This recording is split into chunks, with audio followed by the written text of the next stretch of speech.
तुमच्याशी संपर्क केला इथं बँकेत। हां, आम्ही इथं 20 वर्षापासून बँक चालवायलो। याच्यामध्ये आमचे काही जुने ग्राहक असतील ज्यांनी अनेक वेळा आमच्याकडून पैसे आमच्याकडं जमा केले, व्याजासकट पैसे नेले। या 20 वर्षाच्या काळामध्ये एकदा तरी तुम्हाला अर्धा तास तरी मी कोणाला पैशासाठी आम्ही रोकलं का?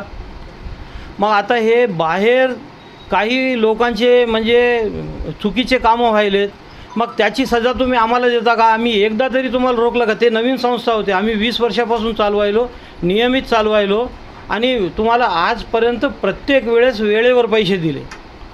आमच्याकडे जे डिपॉझिट असतात त्याच्यामधून 70% आमचं लोन वाटप झालेलं असते आणि आज तुम्ही सगळेजण एका दिवशी एका टाईमला येऊन पैसे मागितले तर आम्ही कुठून देणार? तुम्हाला तुमच्या FDवर की तुमच्या कोणत्याही प्रकारच्या ठेवीवर तुम्हाला व्याज द्यायचं असते आम्हाला। त्यासाठी आम्ही ते पैसे बाहेर कर्जरूपामध्ये देतो, त्यांच्याकडून आलेल्या इन्कममधून तुम्हाला व्याजासकट पैसे देतो। मग आज तुम्ही समजा मला 2 लाख रुपये मागण्यासाठी आले समजा, तर माझं कुठं 2 लाख कोणावर कर्ज आहे? मी त्याला जाऊन जर 2 लाख आत्ता दे म्हणल्यावर ते मला देणार आहेत का पैसे? मग तुम्ही आता हे दुसऱ्यांनी केलेल्या चुकींना आम्हाला सजा देऊन आम्हाला काहून परेशान करायले? आजपर्यंत जसं तुम्हाला वेळेवर पैसे दिलेत तसं तुम्हाला वेळेवर पैसे मिळणार आहेत। आणि मी माझा काही स्वतःचा मोठेपणा सांगत नाही, इथं जितकं जे काही इथं तुमच्या लोकांचे ठेवी असतील त्याच्यापेक्षा जास्त आमच्याकडं प्रॉपर्टी आहे। आमचे दुसरे उपक्रम चालतात, शाळा चालतात, ते सगळं सोडून काय मी कुठं जाणार नाही।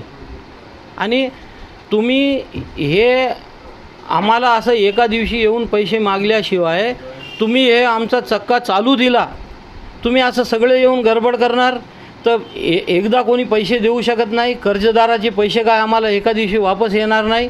आणि हे समजा चाललं नाही तर न तुमचे पैसे मिळणार ना माझी बँक चालणार आहे। तुम्हाला पैसे मिळाव आणि ही बँक चालव असं वाटत असेल तर मी तुम्हाला हात जोडून विनंती करतो की जसं आपलं आत्तापासून चालत राहिले, ज्याची मॅच्युरिटी होते त्या डेटवर तुम्ही या। तुम्हाला 1 तासही उशीर झाला तर त्यावेळेस मला म्हणा, ही माझी जिम्मेदारी आहे। मी हे संस्था चालक, इथला अध्यक्ष या नात्यानं हे कर्मचारी तुमच्यासाठी जिम्मेदार नाहीत, मी जिम्मेदार आहे। तुमचे आजपर्यंत जसे वेळेवर पैसे दिले यापुढेही तसेच मिळणार, पण त्याच्यासाठी तुम्हाला सहकार्य करणं लागेल। तुम्ही सहकार्य केलं तर हे चालेल, नाही तर काय होणार? मी समजा देऊ शकलो नाही तर मी तुमच्यासमोर किती वेळ उभा राहू शकतो सांगा? कोणीतरी उत्तर देता का?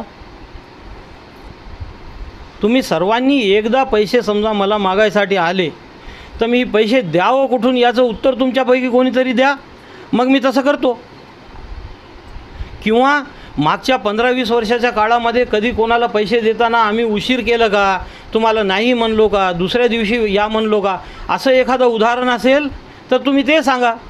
मग आज एका दिवसामध्ये आमच्यावर इतकं अविश्वास करून दुसऱ्यांनी केलेल्या पापामुळं आम्हाला येऊन पैसे मागणं, आम्हाला म्हणजे आमच्यावर अविश्वास करण्याचं कारण काय? तुम्ही इतके 15-20 वर्षापासून विश्वास करून पैसे जमा करायले, आम्ही त्या विश्वासानं तुम्हाला वापस केलं पैसे।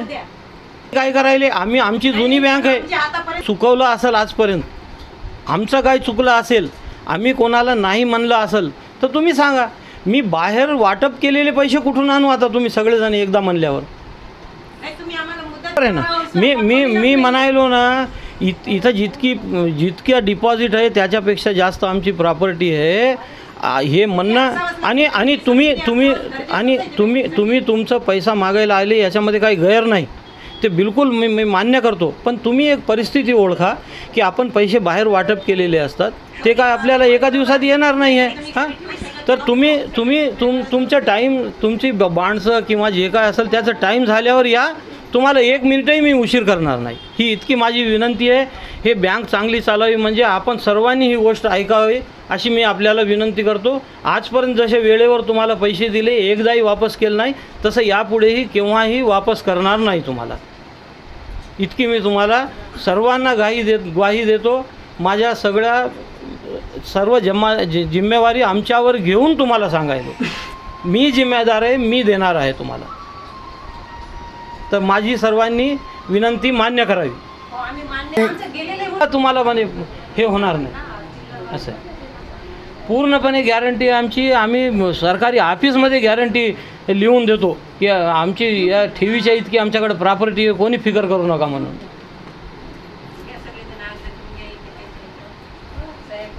सांगितलं तसे बँकेतले जे पैसे आहेत 100 रुपयापैकी 30 रुपये जे आहेत ते आपल्या वेगवेगळ्या बँकांमध्ये गुंतवलेले असतात आणि त्या मार्जिन मनीवरच ही आपली बँक चालते.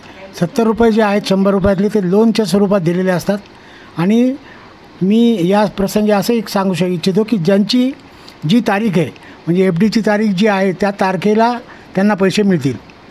मुदतपूर्व जर आपण पैसे मागायला आलो आणि सर्वजण एकाच वेळेस आलो तर आपण पैसे देऊ शकत नाही. आणि या सर्व गोष्टीसाठी जसं अध्यक्षांनी सांगितलं तसं आमचं सर्व संचालक मंडळ जबाबदार आहे. संचालकाची तुम्ही एकदा यादी बघू शकता, त्याच्यामध्ये कोण संचालक आहे ते बघा.